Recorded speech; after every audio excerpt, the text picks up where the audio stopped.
So after 7 weeks of pure sun all the time, it's actually great to have a bit of rain, really, but not as bad as like the rest of Spain. It's like floods everywhere.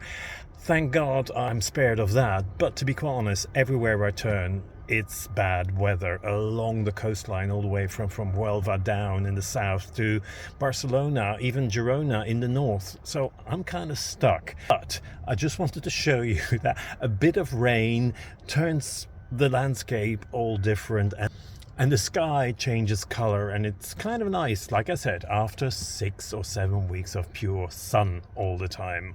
Have a look at this and tell me, are you missing the sun already like me?